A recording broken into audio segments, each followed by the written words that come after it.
নমস্কার বন্ধুরা, welcome to your channel Jayashree blogs. আর আজকের রেসিপি একটা নমকিন স্ন্যাক্স, যেটা বাড়িতে সহজেই বানিয়ে নিতে পারবেন বন্ধুরা। আর খেতে দুর্দান্ত, বাজারের থেকেও টেস্টি আর হেলদি রেসিপি। বাড়িতে বাচ্চাদের জন্যে 1 নম্বর অপশান। আসুন জেনে নিই এটা তৈরি করতে কী কী নিয়েছি। 500 গ্রাম মতন চিড়ে নিয়েছি, পাঁপড় 2 থেকে 3টে, বাদাম, কাজু বাদাম, কিশমিশ, কারি পাতা, সুগার পাউডার, চাট মশলা, আমচুর পাউডার, ব্ল্যাক সল্ট এবং গ্রিন চিলি কুচি কুচি করে কেটে নিয়েছি। আর কি নিয়েছি? পর্যাপ্ত পরিমাণে তেল। তাহলে চলুন আগে দেখে নিই কীভাবে রেসিপি তৈরি করব। সবচেয়ে প্রথম কড়াইয়ে তেল গরম করে নেব, আর তেল অবশ্যই একটু বেশি নেব, কারণ কি সব কিছুই ডিপ ফ্রাই হবে। সবচেয়ে প্রথম পাঁপড়গুলো এক এক করে তেলে ফ্রাই করে তুলে নেব, যেমন স্ক্রিনে আমি করছি সেই সেম প্রসেসে আপনারাও বাড়িতে এটি তৈরি করে নেবেন। আর বন্ধুদের আরেকটা কথা বলি, এই যে স্ন্যাক্স, এটি আপনি 15 দিন, 1 মাস, 2 মাসও স্টোর করে রাখতে পারেন, আর এটা নষ্ট হবে না। তবে হ্যাঁ, হাওয়া লাগাবেন না। যে কোনো কন্টেনারে রাখার সময় অবশ্যই টাইট করে বন্ধ করবেন। এয়ার টাইট হলে খুব ভালোই থাকে, আর এটি খুব ভালোভাবে প্রিজার্ভ করা যায়। তাহলে এই রেসিপিটি আপনাদের কেমন লাগছে আমাকে জানাবেন আমার কমেন্ট বক্সে অবশ্যই।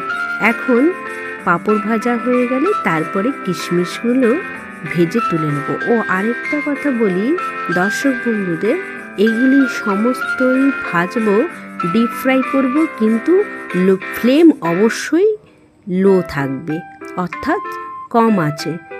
বেশি আছে থাকলে পুড়ে যাওয়ার সম্ভাবনা বেশি।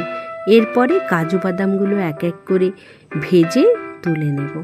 তাহলে এখন পর্যন্ত কেমন লাগছে এই রেসিপি সেটা আপনারা আমাকে কমেন্ট করে জানাবেন, আর লাইক এবং সাবস্ক্রাইব করবেন। তাতে কি হবে, আমি নেক্সট ভিডিও আপডেট করলে আপনারা সহজেই পেয়ে যাবেন। আর এরই মধ্যে আমি কারি পাতাও ফ্রাই করে নিচ্ছি। কারি পাতাকে খুব লো ফ্লেমে একদম ধীরে ধীরে ফ্রাই করবেন, ডিপ ফ্রাই। আর একদম এই পাতা মচমচেভাবে ভেজে তুলে নেবেন। এতে কি হবে, এই কারি পাতা একদম ডিপ ফ্রাই হয়ে গেলে স্টোর করতেও সুবিধে, আর এই স্ন্যাক্সে কারি পাতার ফ্লেভার অ্যাড করলে দারুণ টেস্টি হয়।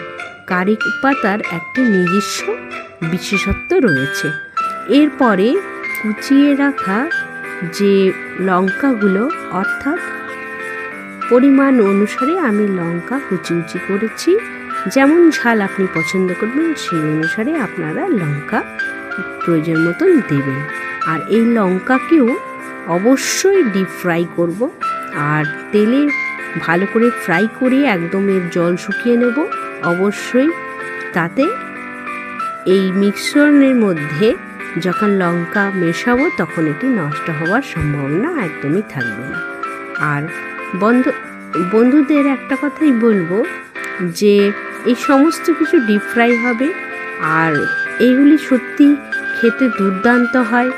বাজারে তো প্রিজার্ভ অনেক দিন করা থাকে, কিন্তু আমরা যদি বাড়িতে অল্প পরিমাণে এটি বানিয়ে রাখতে পারি, এটি স্ন্যাক্স হিসাবে দুর্দান্ত। বিকেলে চায়ের সঙ্গে, কফির সঙ্গে, কিংবা গেস্ট এলে এবং বাচ্চাদেরকেও দিতে খুব সহজেই পারা যায়, আর খেতেও দুর্দান্ত হয়।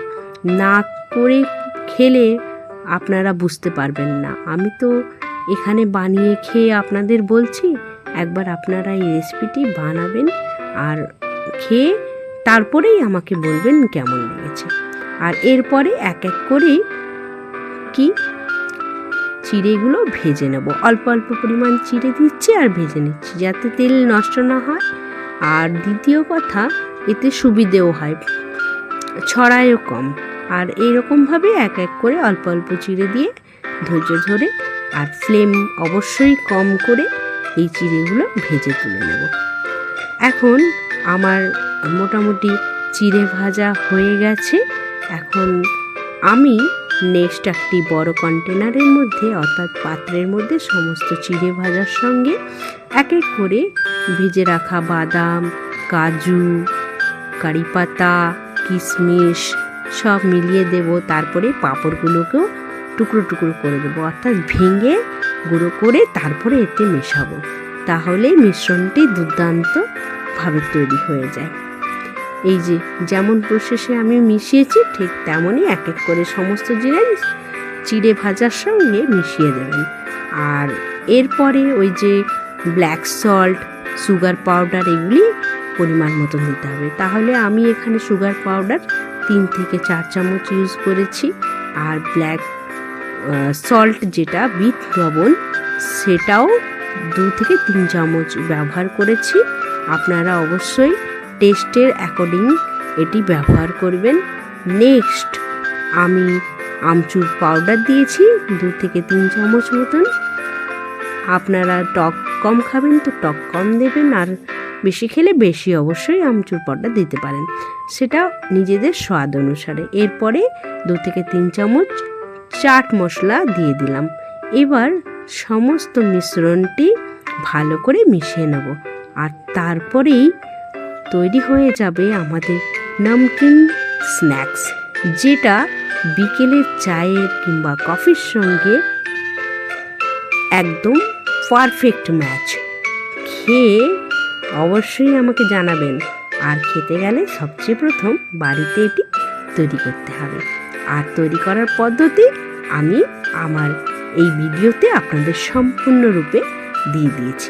যেমন যেমন প্রসেসে আমি বানিয়েছি ঠিক তেমনভাবেই আপনারা এই স্ন্যাক্স বাড়িতে বানিয়ে নেবেন, আর একটি এয়ার টাইট কন্টেনারের মধ্যে প্রিজার্ভ করে নেবেন, আর খেতে দুর্দান্ত। তাহলে বন্ধুরা বাড়িতে সহজেই এই স্ন্যাক্স তৈরি করে আর খেয়ে কমেন্ট করবেন, লাইক করবেন এবং সাবস্ক্রাইব অবশ্যই করবেন। তাহলে আজকের মতন এত দূর, আর টাটা। তার সঙ্গে অসংখ্য ধন্যবাদ আমার ভিডিও দেখার জন্য। আজ আসি, বাই বাই।